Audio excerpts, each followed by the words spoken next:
This is Eric at Frog Valley Tropical Fruit Farm, and this is Florida Natural Farming. Today I'm going to do a video on Annonas. I'm going to start with Rollinia deliciosa, and then I'm going to look at our other Annonas we grow. We grow Annona reticulata, Annona macrophylla, Annona squamosa, and Annona reticulata, and Annona cross cherimoya, Atemoya. So we grow Atemoyas, sugar apples, Ilamas, Biriba, custard apples, and Soursop. And these are our two Rollinia trees we have here. I had a bunch of Rollinia trees, but when I connected stuff to water, after they'd been in the ground for about a year, then the pH was wrong and they all got disease and most of them died. But we have these two that were never connected to water, and usually in the winter, these trees have lost all their leaves because of the drought. They don't seem too affected by cold weather, but they definitely are affected by drought. And it took me a while to realize that they needed lots of organic matter. And in fact, over the last 2 years, I've been applying our daily compost around them. And they're looking good. They're getting new leaves. I'm thinking this year might be the year. They've been flowering continuously, which is what this is, since for a year. And so I'm thinking, since they haven't lost their leaves, that they're going to hopefully give us fruit. It's not all 100% success story here all at once. It's definitely a waiting game. I'll try to speed this video up because somebody complained that my videos were too long, but they are what they are. They do have the pause button, so I don't really like short videos. In fact, I don't watch videos that are too short. Very rarely. Some of the tropical fruit tree videos, if it's just on one fruit and I haven't found any information on it, I will watch them if they're short. So I guess it's just a matter of taste. I prefer the long videos, and it does help my channel because people stay on longer. So I like them, and this is a big place and it takes me a while to get through all the trees. So along the driveway we have sugar apples planted in between ginger, and in the base of all the sugar apples we have achachieros in most instances. So there's about 20 trees on each side. One side was supposed to be red, one side was supposed to be green. This side has not produced very well. I planted some mangoes in between at all the gingers. So, but most of our Annonas are in hibernation. We're kind of far inland, and we have them growing at our beach house, the Annona Squamosha, the sugar apples. But see, I got some bananas ripening here.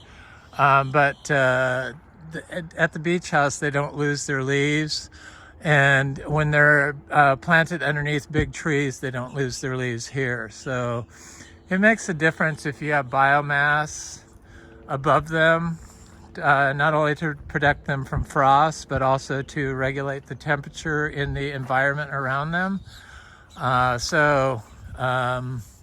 That's why sometimes trees like Annona muricata, the Biriba tree, or not the Biriba tree, the Guanabana tree, this Soursop won't lose its leaves when it's planted underneath a tree that could be in a shade position. But we're so close to the water here, and we don't have any houses in front of us, so it's very hard to get away from sunlight. So early morning sunlight has helped us, in combination with overstory plants.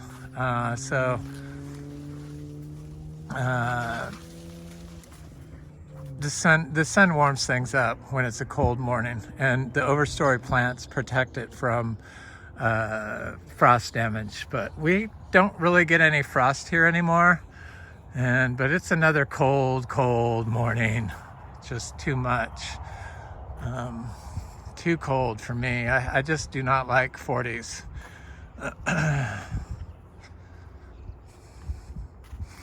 So it looks very good here. Very lush. It's been a very wet winter. Everything's looking good. I expected this blood orange tree to start flowering, but I don't see any flowers on it, which is a little surprising because it's definitely big enough, but it's not. So I have some Annona macrophylla. It used to be Annona diversifolia, the Ilama.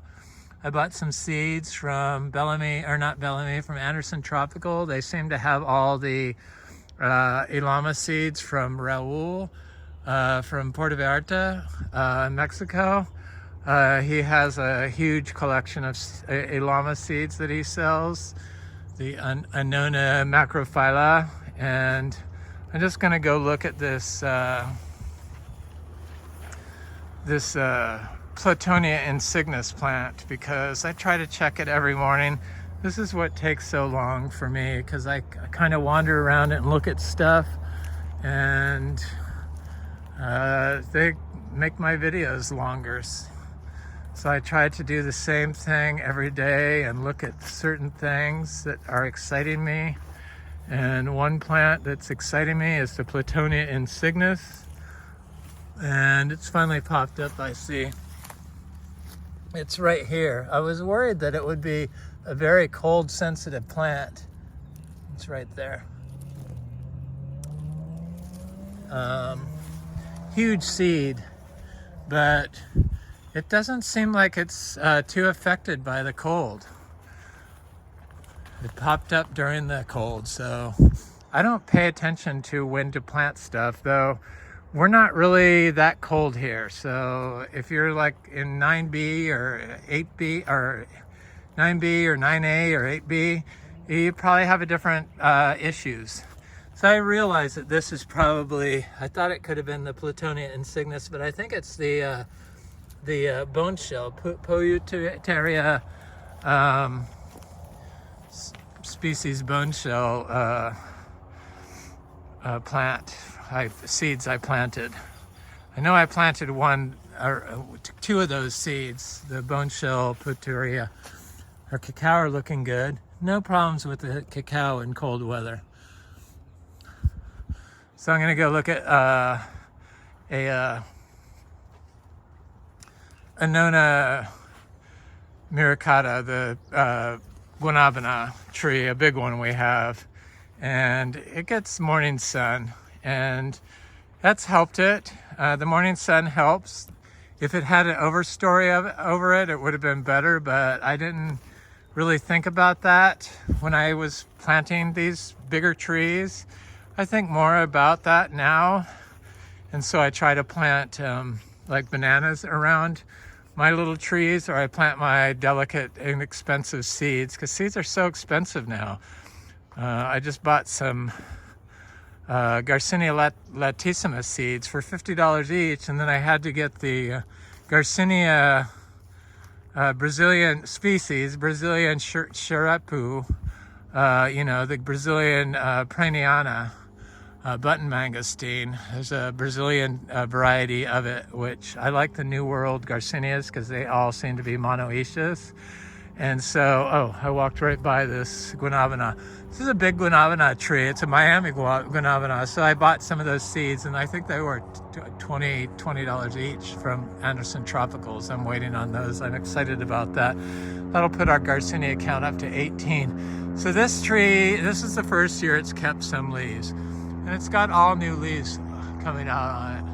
And this is a peach cobbler mango that looks good. It's been an off year for our mangoes so far. We'll see. I haven't gone to the back. I'm sure we have mangoes in the back, but just hasn't been a normal year.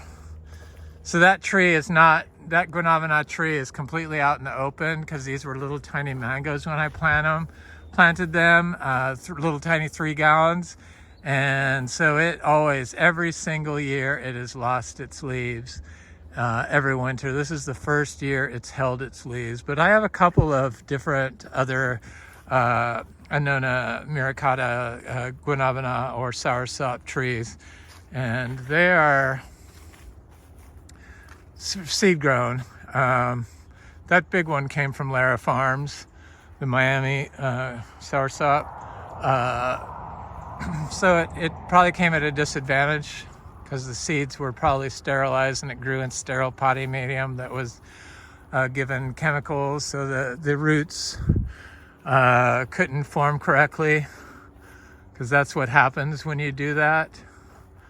And when you like sterilize the seed, the root hairs don't develop. And here's a little key lime that's blooming, seed-grown key lime. Very exciting. So here's a Guanabana that's never lost its leaves, but it's protected. It has much more biomass. It had a big branch growing over it that the hurricanes whipped up a tornado here and like pulled the branch down, and so it was protected. It's always been protected. It had overstory, so it was in the shade, but it would still get morning sun because the morning sun comes, you know, down low here because we're basically the East Coast. So there it is right here. Let me go over here, and it's got new leaves on it, and it looks good. I mean, you could tell a tree that's cold sensitive, it'll get those spots on the leaves, and that's why I know that the cacao or the Garcinia, the mangostana, isn't as cold sensitive as people think. It's more of a management issue, so how you're growing the plant. So if you're growing biologically, then they are able to handle cold stress, whereas you're not growing biologically, using chemicals and stuff and not managing for soil health, then your tree is going to be more prone to abiotic stress, like cold. Okay, so I have another one over here. That's right, we're looking at Annonas. Don't go wander off. Think, Eric. So this ubijay, it's a little cold sensitive. It's got some overstory, a little bit of overstory, so it's kind of protected, but I could tell that it is cold sensitive. It's not that cold this year, but we've had lots of low 40s, high 30 days, or nights. Here's a little seedling Guanabana. Look at how healthy that is. I mean, that just looks great. I'm not sure. It's probably warmer down towards the ground. So here, and if we haven't had a frost, then it probably stays warmer, would be my guess. So I've planted a lot of Atemoyas from our fruit, and that's what this is. I thought for some reason this was a cacao because I don't mark my trees, and I plant so many seeds and trees, thousands and thousands of seeds and trees every year, and I've been doing it for years. And this is definitely a Gefner Atemoya, and it took my friend Dan coming over here and showing me the new growth, and he goes, that doesn't look like a cacao, and I'm thinking, yeah, it has to be. And then I'm like, yeah, but after he left, I'm like, yeah, it does not look like a cacao. This is Annona species cross cherimoya Atemoya. So it looks good. Gefner, seedling tree. So it looks good. So I have a couple of Annona reticulatas, the custard apple. Different countries call sugar apples custard apples, or cherimoyas custard apples, but here in Florida and the US we call Annona reticulata custard apple. And I have a couple of them, and they haven't fruited yet, but they're finally looking good, and they've retained all their leaves. So here's one, and it looks quite nice. It's been flowering. It's in a protected spot. It's got all these bananas growing around it, and the leaves are looking a little haggard. You could see the cold sensitivity, but it did not drop its leaves, but I could tell that it wants it a little warmer. It's just not getting it, but hopefully it will fruit this year. I would think it's gotten big enough, it should fruit. We don't water anything, so I think that can affect its Annonas sometimes for a fruit set, especially the Rollinia. Possibly if I would have watered my Rollinias with in combination of growing it with a biological soil. Because when I started and I connected our plants to water for a short time, only like 9 months, it was started killing everything, like the bananas and the Rollinias. Then I realized, but I had a lawn and wood chips, so there wasn't much biology in the soil. And you really need that root in the soil from the living orchard floor that provides the biology that buffers the pH and keeps the pH in the optimal range for your plant. And if we didn't have the biology, because we had a mowed, compacted lawn, then the tree was unable to buffer its pH, and it killed the plant. But probably I could use the high pH water now and it would be okay. Now that we have, there's a pepper tree. I pull those up. The longans, the Sri shampoo longans are looking good. They're starting to flower. They're getting ready to flower. So along here I have, like the driveway, I have sugar apples, and they're mostly chewy Nadai sugar apples, green sugar apples. We also grow the red Nadai, or red chewy sugar apple, seed grown. Somebody has a name for one of them, but I can't even remember what it is. Isan Pisan or something like that. But that's seeds from that. But I've had fruit. We fruited it, grew it from seed and fruited it. Here's the longans. And it's doing fine. So I'm going to try to walk along here and look at, because I have Ilamas and Atemoyas and chewy red sugar apples, and of course these sugar apples, these green chewy sugar apples growing along here, and they produce pretty well. And I just wanted to look at them at the end of winter and see how they look. This one has a couple of leaves still on it. It's because it's underneath and next to this foliage. We have seed-grown sugar apples here that are being protected underneath a canopy, and they have their leaves still. So it is a canopy cover that protects them, can protect them from the cold, which makes sense. It holds the heat in. I don't think it's the sunlight that affects the, causes them to get cold damage. Definitely not that, because sun is energy. So anyway. Somebody had said it, they thought the sunlight made them drop their leaves, but I just don't see how that's possible, personally. So they're getting bigger. They're kind of small down there. That was a more compacted spot. This is a chewy red sugar apple right here.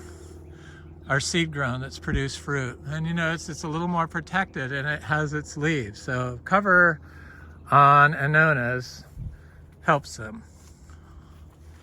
All little trees seem to like a little shade, though a lot of people think that Garcinias can't grow in full sun, but all of our Garcinias were started in full sun and never had a problem. So the largest ones are from full sun. This is a red sugar apple right here.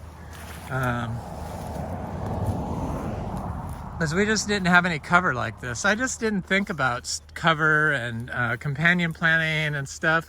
Though I did do it. I did these gingers with these sugar apples, and these sugar apples along here, they're quite large now. They look very good and healthy. I kind of like how they are looking these days. And I'm trying to plant some ginger because not ginger, but some sugar cane, because the raccoons have kind of eaten all my sugar cane. And I had a bunch. It was kind of surprising to see that they did that. So this has some old sugar apples on it that I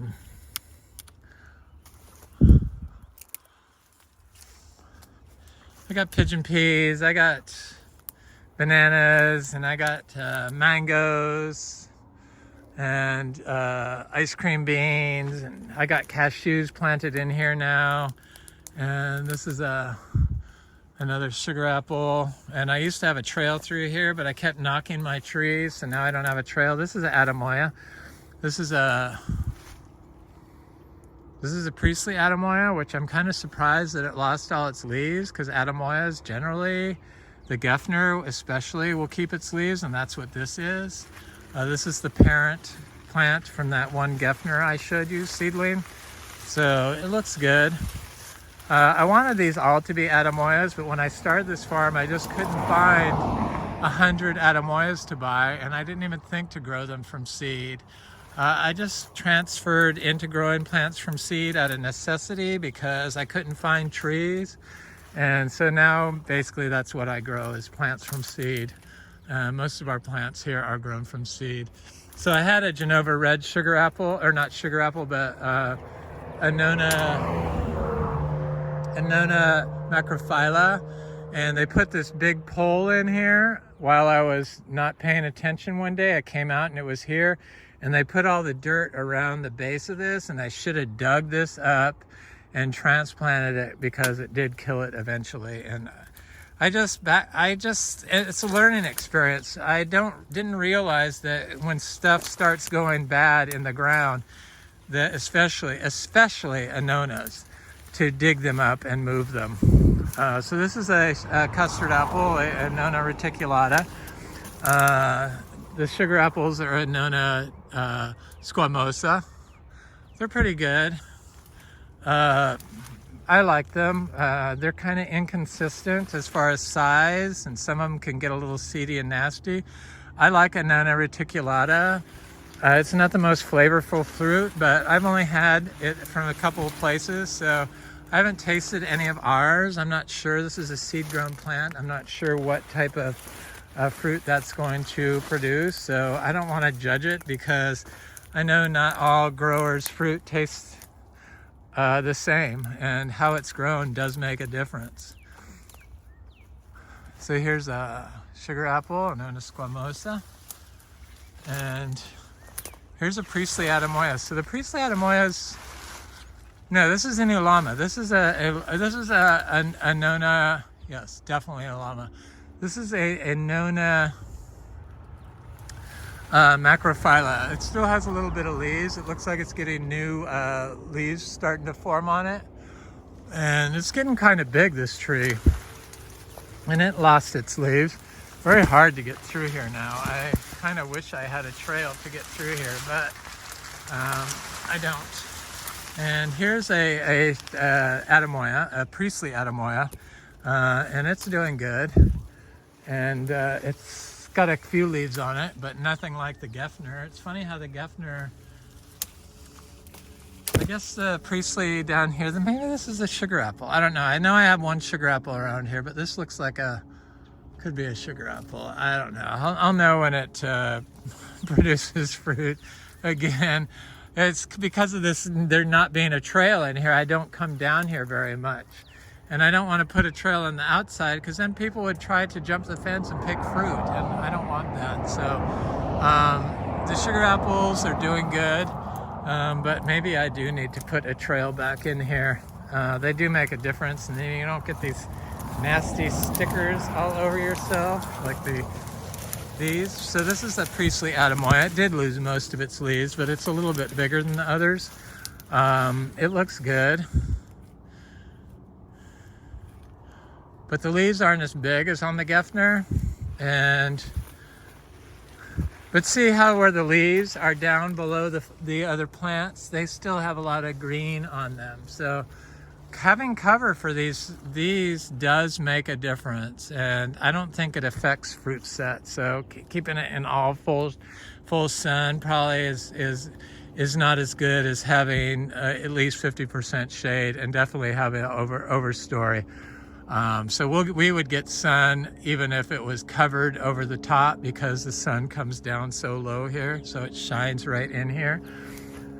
So in here I have a seedling sugar apple right here growing, but I also have a red Atemoya. So this is a red Atemoya. The rabbits bit the top of it. So this is a prime example of a plant that was dying in the location I had it before. And I dug it up and moved it here, and it instantly started looking better. I planted it next to these other Annonas. If you have an area where Annonas are doing good, it's a good spot to just keep building that with other Annonas, because They all seem to do good if you plant them around each other, because the biology needed to grow the annonas is built up in that area, mostly. That's mostly why. So I got cashews planted in here, so this cashew is going to get huge. But the trees can grow amongst each other, I found, and it doesn't really seem to be a problem. So along here, I planted lots of annonas. I'm going to walk along here, but I'm just going to look at these annonas along the driveway, and then I'm going to do the annonas along this path, the Atemoyas that I have here. This is our driveway. I saw where people, they show a palm tree wanting to know if it was a coconut palm, and then everyone said, oh, you need to give it palm gain. But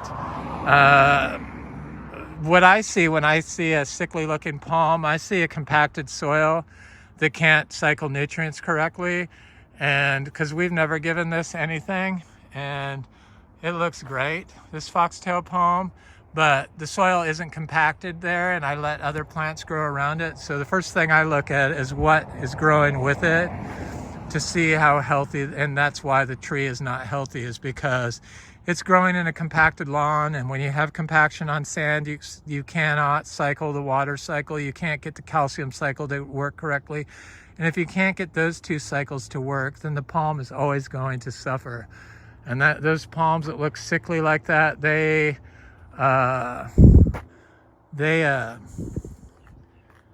look like they have that disease that's caused by an insect. So, but putting fertilizer, most of it's going to run off on compacted soil, and that's why Florida's in the position it's in. And that's why I do these videos, because of a problem. So this tree is not quite as healthy as that one, but it's still green and lush. These older leaves are getting ready to fall off, but this is growing by itself. This is growing together with another one. So the whole thing where trees compete with each other, it just doesn't make sense, because if that were the case, then this one that's doubled, that was planted at the same time, would not be as healthy as the one that's a single. But this side of the yard is disconnected from the whole farm because of this paved driveway. So that's another reason why the right side doesn't produce as well as the left side.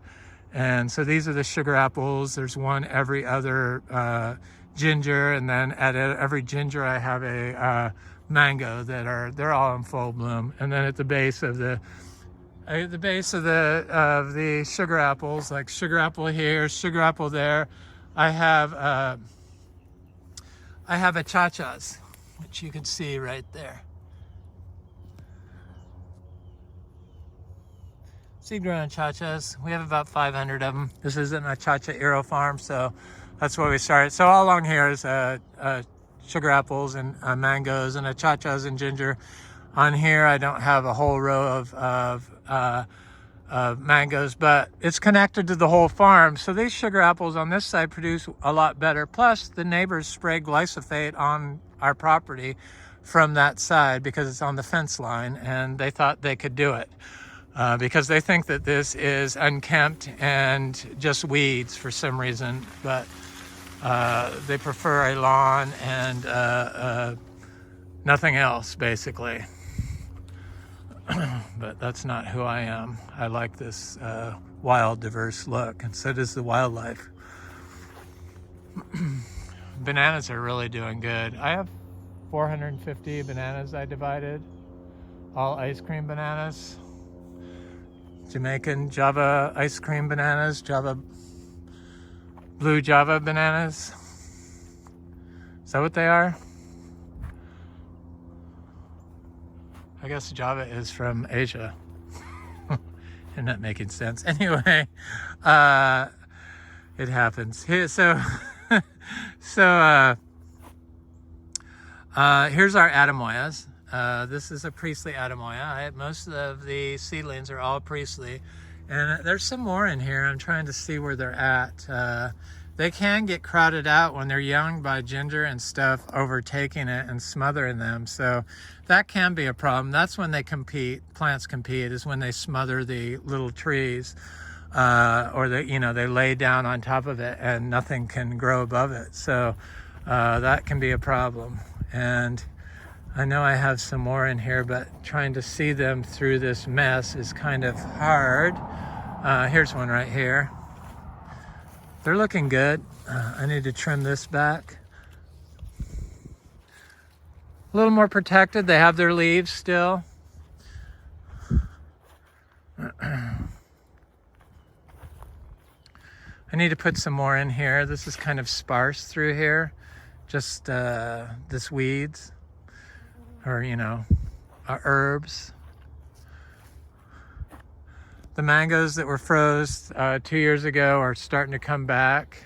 The mangoes that didn't get froze, it was weird how some froze and a lot didn't. Tiny percentage froze when it got down to 31 degrees. This is a Super Julie tree. It looks great. It's been a very weird mango year. I wish my mangoes hadn't bloomed so early, because those mangoes really got affected by the cold. And the ones that didn't, this is a mango that froze and came back. There's that Inga cinnamoniae. I should be looking for the Atemoyas. But the mangoes it's a big part of our farm income. So it's kind of exciting. My partner's going to take over farm sales. Oh,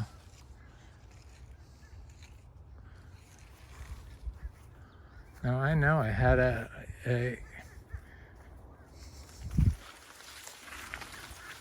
Atemoya right here. I don't know what happened to it. Strange. The rabbits must have chewed it off, but oh well. Florigon mango, Kezar mango. There's an Atemoya right here. A little shorter video.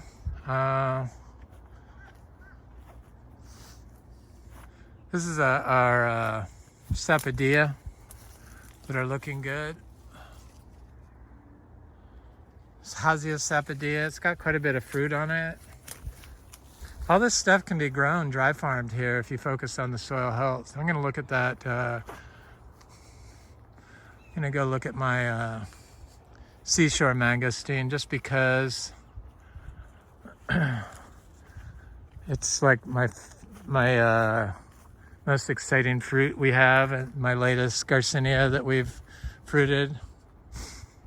And I'd like to look at that, so I'm going to do that.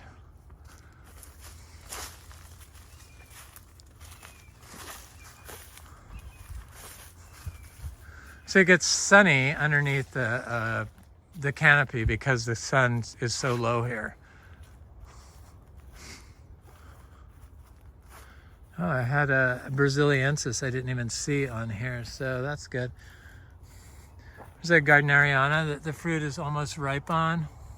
Garcinia Gardneriana. This is a Garcinia seashore mangosteen, the Garcinia Humbroniana.